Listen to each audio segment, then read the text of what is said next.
You're walking through the woods. Just a normal day hike. Then you realize you don't recognize anything. No trail, no phone signal, no idea which way is back. Now imagine that feeling. But you have no map, no compass, no lighter, no snacks, no one coming to look for you. And it lasts not for hours, but for weeks. That was completely normal for ancient humans. Getting lost wasn't a rare accident. It was part of life. So what actually happened when an ancient human got completely lost for weeks? Did they panic? Did they die? Did they turn into animals? The answer is way more interesting and way more revealing about who we really are. Let's go.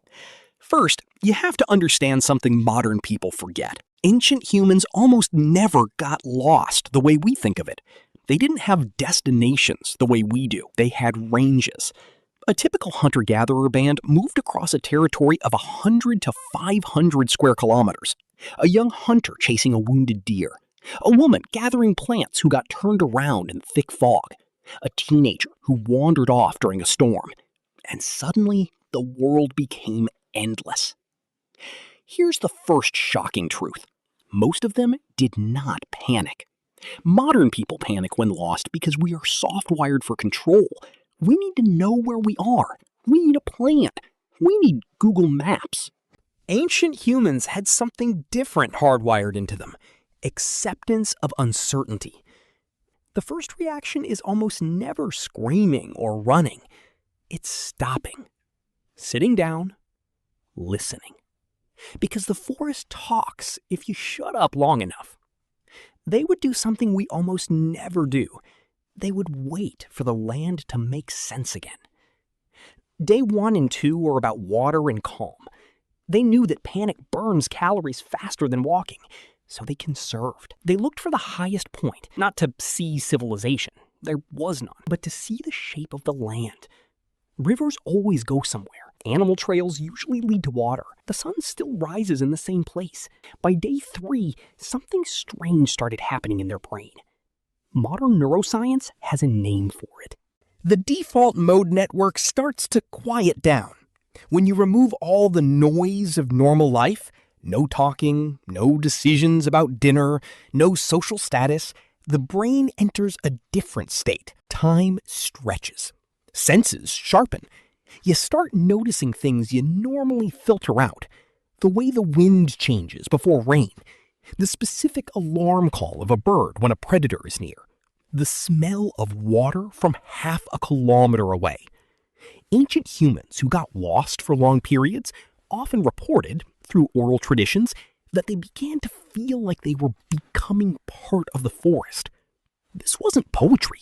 It was biology. Their cortisol went up at first, then dropped below normal baseline after about 7 to 10 days if they found food and water. Their senses literally upgraded. Smell became sharper, hearing more directional, peripheral vision wider. They started dreaming differently too, more vivid, more full of animals and directions. Some modern lost survival stories and indigenous accounts describe dreams that told them which way to walk. That's not magic.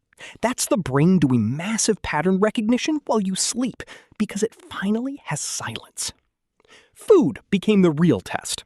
After the first week, most lost ancient humans shifted from hunting to gathering. They ate things that would disgust us. Grubs under logs, inner bark of certain trees, insects.